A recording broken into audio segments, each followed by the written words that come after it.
అంటే ఒక ఆడ బిడ్డ ఏడుస్తే ఈరోజు డ్రామా అయిపోయింది. ఎంత నీచంగా మారిపోతా ఉన్నారు రాజకీయ నాయకులు అంటే, ఒక ఆడబిడ్డ ఏడిస్తే ఏమైందమ్మా అని రోడ్డు మీద తెలియనటువంటి వ్యక్తులు ఏడిసినా పోయి అడిగేటటువంటి మనం ఆ రోజు నుంచి ఒక ఆడబిడ్డ ఏడిస్తే డ్రామా కింద క్రియేట్ చేశారు.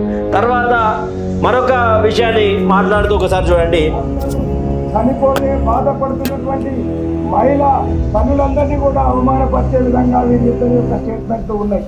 నేను వీళ్ళిద్దరిని అడుగుతున్నా, ఈ స్టేట్మెంట్ ఇచ్చే నాయకులు రేపు మీరు చనిపోతే మీ భార్య లేడవరా అని వీళ్ళిద్దరిని సూటిగా ప్రశ్నిస్తా ఉన్నాను.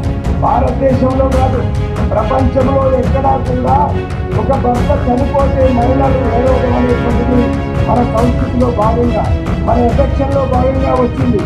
ఇంత దిగదారి నికృష్టంగా మాట్లాడేటువంటి మంత్రులు ఈ రాష్ట్రంలో ఉండడం అనేది తెలంగాణకు సిగ్గుచేటు.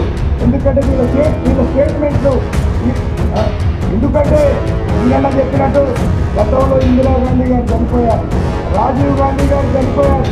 ఎవరు కూడా ఇలాంటి డబుల్ బాడీ స్టేట్మెంట్ ఇవ్వలేదు.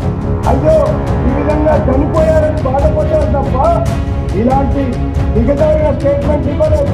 అది కూడా పొన్నం ప్రభాకర్ గారు ఇద్దరు మహిళలు పక్కన పెట్టుకొని ఆయన స్టేట్మెంట్ ఇచ్చారు. ఒక పక్క మేయర్ గారు ఉన్నారు, ఇంకో పక్క దివంగత శ్రీ జనార్దన్ రెడ్డి గారి కూతురున్నారు.